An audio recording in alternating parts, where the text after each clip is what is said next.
welcome to another player profile and projection here on Talkin Yanks, which is brought to you by DraftKings. We are talking about ex-Cy Young winner, or, I mean, not ex-Cy Young, Cy Young winner. You don't say ex, you don't say former, it's just forever, right? It's an ever thing. Cy Young winner, Corey Kluber. Two-time Cy Young winner, Corey Kluber. Jake, I think before we get into our expectations for this season, we got to update anyone who's listening and they tapped out for the entire offseason and they're like, Corey Kluber, I know that name. Didn't we beat him in the playoffs? Didi. And Didi smack him around? How did he get to the pinstripes? Jim, Corey Kluber was an ace in this league for a little bit, man. He, 2 Cy Youngs in the bag, 1 ERA title, 3 All-Star games, so that's huge. Jim, it basically started, I guess you could say, 2013. I mean, he was became a good everyday starting pitcher for the Cleveland Indians, and then he took off, man. I mean, from 2013 to 2018, quick math says that's 6 years. 94-50 record, a 2.96 ERA over 6 seasons of baseball. More than a strikeout per inning, a 1.43 ERA plus. Cy Youngs in 2014 and 2017, a 2.25 ERA in 2017. 2018, he was as good as you'd ask from a 20 wins, 2.89 ERA. That year, I believe he got hit with a line drive, 2019. Yeah. In his forearm, broke his forearm. He tried to come back. We heard some whispers through the grapevine that he was not looking like Corey Kluber. Didn't really come back. That offseason, he got traded to Texas for a closer and DeShields, who I believe got DFA'd after. And Cleveland was mad. Texas was excited. They had this old man rotation forming. Game 1. Corey Kluber goes out, pitches 1 inning. That's it. Season done. So Kluber basically hasn't pitched a full season since 2018. In 2019, in his first 7 starts, he was getting hit a little bit. He is now 34 years old, 35 April 10th, so his age 35 season, and it's Cashman's big bet this offseason. It's who are we going to get? Are we going to get that dude for 1 year, $10 million, $11 million contract? He's a Cressy guy, which is as exciting as it is scary if you really think about it. And the Cashman quote that came out was, we could do Tanaka for probably one year, 2 years, around 13, 14 per, or we could do Kluber and Taillon. And they went that way with it. They're playing the options game. So this is kind of the biggest straight-up 1-year gamble in recent Yankees history? Yeah, I think so. Slated in to be our number 2 after Cole. Trying to think, but I can't think of any others. I don't know. It's kind of as big a gamble as a 1-year contract can be. Is that...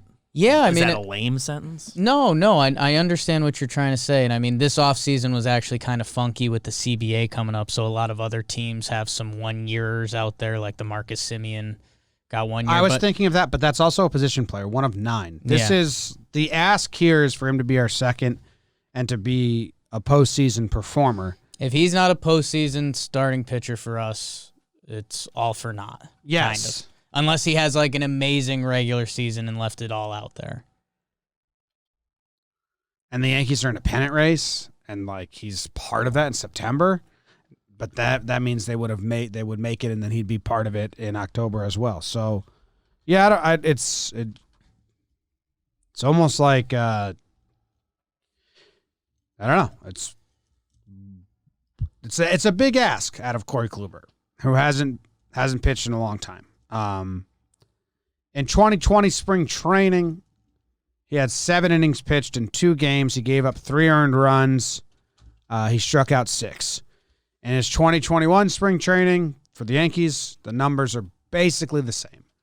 And just to remind you, he got 2 outs in the regular season. So it's good that he hasn't gotten injured yet and he's made it through spring, but he literally did this last year and then came out after one inning. So I'm as skeptical gets. I haven't changed that. I've gotten excited about some people. I'm super skeptical about this because, Taillon's here for 2 years and Taillon costs $2 million, and Taillon, they can baby him a little bit, and he's here next year. I mean, it's $11 million for Kluber, and if he's not starting pitcher in the ALDS and ALCS, it was worthless. Who cares? And that's just such a big ask. If they sign him to a 2-year deal for $11 million, then I'd be like, okay, well, let's just see what we got out of Kluber this year and we'll build on it next year. But it's only this year. Yeah. So I have very little. I'm just highly skeptical. No, you can walk all over yourself in both directions on this. I mean, he had the big workout day. Remember, that was a thing, and all these teams were going, and we were wondering if the Yankees were involved. Turned out they were. I mean, the Cressy connection as the Yankees head trainer, kind of, and Kluber works with him, which, if you're not getting what we're alluding to, it's exciting that we essentially have, the inside information of what this guy has been working on and his training results, I'm sure going back for years now. But it's also a big bet on Eric Cressy. It'd almost be better if Cressy worked for the Red Sox and was like, yeah, he's fully healthy. I think there'd be some easy sabotage. Okay, let's say like the Reds. Yeah. So not a rival, but just a set. Yeah. But obviously Cressy's going to tell the Yankees he's awesome. They hired him to make their players.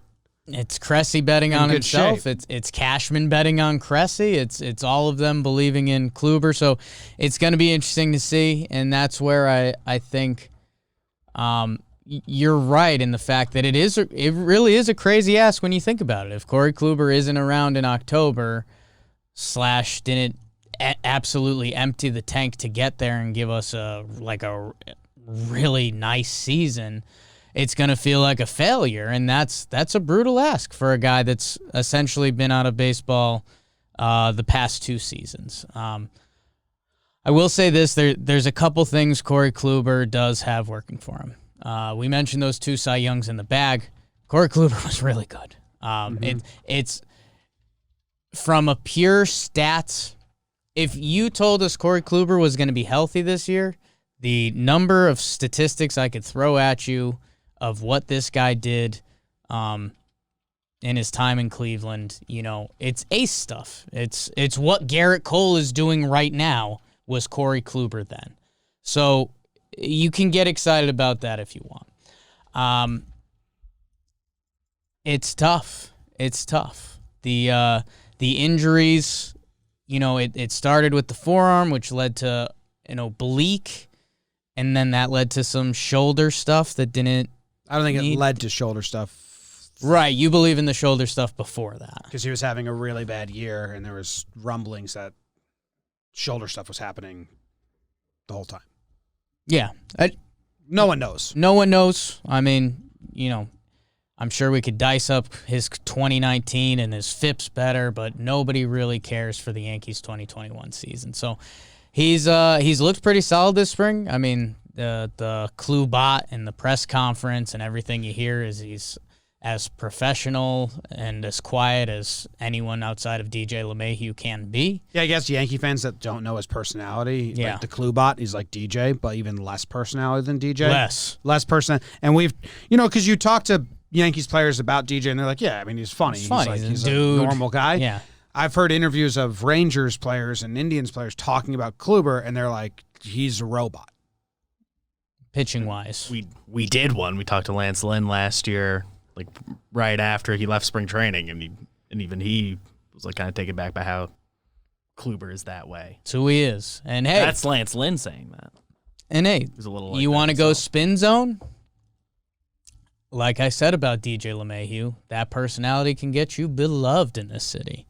If Corey Kluber is going out every 5th or 6th day, if they start doing funny business with the rotation, and he is very workmanlike, getting 6 innings, few punchies, and 1 or 2 earned runs on the board, That'll get you beloved real quick. And I think the thing that got me a little more excited about him this spring was seeing the curveball, because we talked to Trevor Plouffe about this when he originally signed, and Trevor had a ton of experience facing him. Trevor Plouffe was on the Twins while playing against Kluber in the Central. And a couple things he said. I mean, he throws a lot of fastball, cutter, and a sinker. So he's got the X-axis there going each way. Trevor said he's going to have to look out for the porch, because what righties try to do against Kluber is take that cutter and go the other way with it. So I think something to watch earlier in the year is some porch jobs. That's something you watch with every Yankees pitcher, but that was put onto our radar by a dude who played and is a friend of ours. But man, I forgot about the curveball, and I think that could be really fun because it's a traditional out pitch. If there's 2 strikes, Corey Kluber can drop that hammer on you. It led to some seasons where he had a really good K rate. His career K per 9 is around 10. And the other thing to monitor along with that is the walks. There was 2 years where he was the league leader in walks per 9 innings, which means that's a dude who trusts his stuff over the plate, challenging hitters. So early on, as we roll out the Klubot, I think those are the big what to watch for us. Yeah, when he was right, the curveball is unhittable. I mean, the Kluber ball. What are we calling it? The Kluball, ball, because he doesn't like calling it a Kluball? curveball or a slider. But yeah, his breaking pitch, on Savant, they have it as a curveball. And in 2017, when he got the Cy Young, people had a .099 batting average on his curveball and a 141 slugging. That's pretty crazy.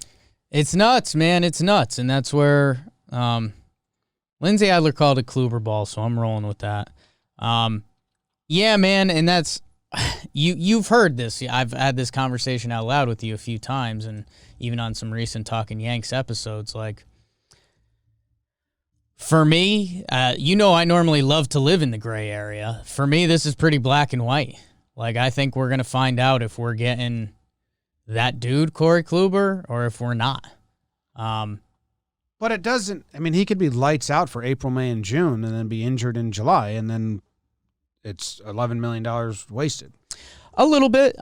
That's why it's a 1 year deal for a number 2 pitcher.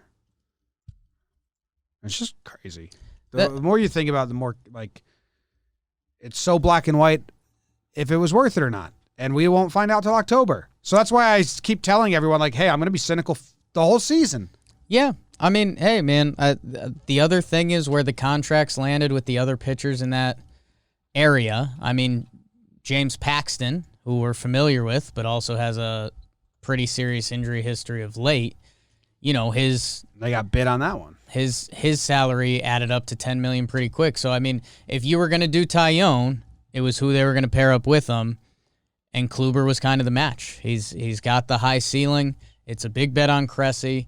And it'll be interesting to see how the injury bug rolls in this year, but it's also, I think you and I talked about a 20 starts number as kind of the range too, because let's be honest, this is going to be, I keep saying year of attrition with the pitchers. I don't know if that phrasing even makes sense, but, if Corey Kluber gives us the effort and gives us, 140 innings and the playoff rotation is still set up and maybe it's, Cole, Tyone, and Sevy, or if it's Cole, Tyone, Herman, if he gives us that good effort to get us through the year, I don't know. It would have to be really good for him not to be involved in October. And hey, maybe he is. Maybe, this is a guy that's got 5 200-plus season innings in the tank.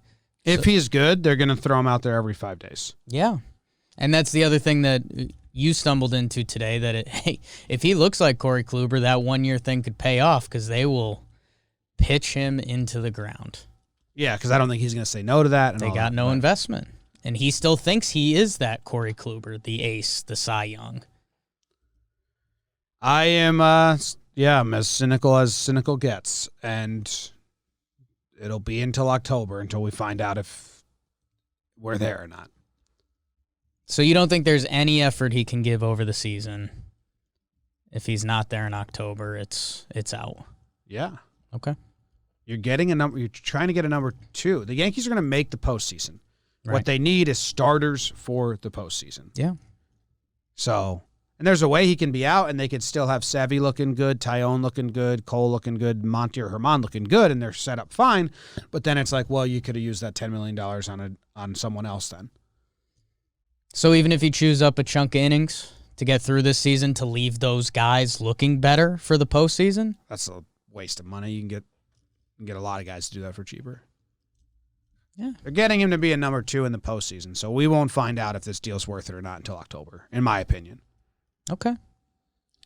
Red Sox gave Garrett Richards $10 million, if I remember right. Yep. Which I think made us, at the time, made us feel better about giving Kluber 11. He's another. Yeah, but if we're saying just eat up innings for the regular season and be no one in the postseason, you can combine Chacin and Mike King and get you there. Right, but I mean, think about who you're talking about. I mean, this is a guy with 2 Cy Youngs in the bag. If he's giving us that kind of effort for 25 starts this year, that changes the outlook of the season. That starts saving bullpen. That starts saving other guys. Then you're talking about piggybacking Mike King and Chacin, who knows where Chacin's at in his career, and who knows where Mike King's at in his career. I'm just saying, if you're just looking for someone to eat innings, you can get that anywhere. Well, there's, and I'd assume he's only going to eat those innings if he's looks remotely similar to what he was. That's what I'm saying. Yeah. Right. And if he's then we'll get the answer. You can eat steak. If you eat innings at a 4 ERA, if you eat innings at a 4 ERA and save the other guys and then don't pitch in the postseason, it's probably I have him being better than that in this example. I was still saying he was going to be Corey Kluber, a low 3 ERA. But then wouldn't he be in the postseason? I'm factoring in injury and that. So if he got injured the last week of the season or something, and he can't pitch in the postseason, but gave us a and good that's very season. Specific. If he was very good all year, and that was my initial question. Yeah. Then I guess we just shrug our shoulders and say, well, he was injury prone, but he got us there. But that's very specific. Okay. Yeah. Very late injury there. Like a September injury. That's what that was the example. 20-25 starts, really good baseball that essentially allowed the other guys to be fresher and better. Yeah. I mean, I would hope he just stays healthy for the postseason, though. I'm too rooting for that. Trust him to be smart enough and have enough ability left in the tank. Like if he's good to go, he'll sort it out even if he doesn't quite have the stuff. Get past April 1st. I think they're going to be very, even if Cole's doing every 5 days in April, I still think Kluber, they might get some funny business where they're like, a hybrid 6-man where Cole goes every 5, but everyone else gets some extra rest here and there. And then let's see if. I could see them having a good Kluber plan and a not so good Kluber plan. We've had a lot of April injuries in the last 3 years. If he's good, I think they're going to treat him like Corey Kluber, bend the knee. Yeah, I still think the first 3 starts they might separate, but if he's good through those 3, I think it's every 5th day until we get there or it's forced to stop. Yeah, early they probably mix in stuff just with him and Tyone being injury prone. Herman hasn't pitched in essentially 2 years. Montgomery is a decent amount removed. No one's pitched a full season in a year and a half besides Cole and our staff. It's true. Yeah. It's wild. Do we have a fun stat from Max or an over-under, I mean? Max's over-under for Corey Kluber is 1.5 IL stints. Max. Under. I don't see 2 IL stints happening. I see. Yeah, he does one. He does a rest up one. He does a rest up one or he does a forever one. Davey and the kids are churning. I go under. I'm going to say 1. If it was half, I'd go over. I think they'll call it a stiff lower back. He misses 2 starts. Nothing to worry about. No, it's fine. Or he's it's a little reset. If I change it to 25 starts, under. I mean, the safe money would be on the under. I will say there is that world where they use him this year, and the 1-year thing could almost pay off. Yeah. I would take under 25. I'll take under 1.5 IL stints. I'd take over half IL stint. Cash and crit. Hey, Cash we trust. Got his neck out there on this one. Well, in baseball reference projections, we don't trust. 50% reliability. They have him. Flip a coin, they say. They have him with a 5-3 record, 65 innings. So how many? That's like 11 starts. Yeah, right. 10, 11 starts with a 4.15 ERA.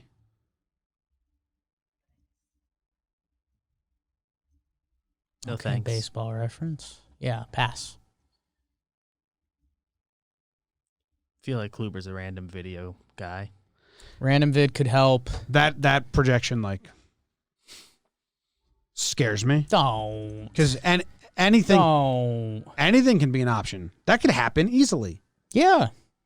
We've seen a lot of ridiculous projections. Would you think that happens? What's more likely, that or 20 starts with a 3 ERA?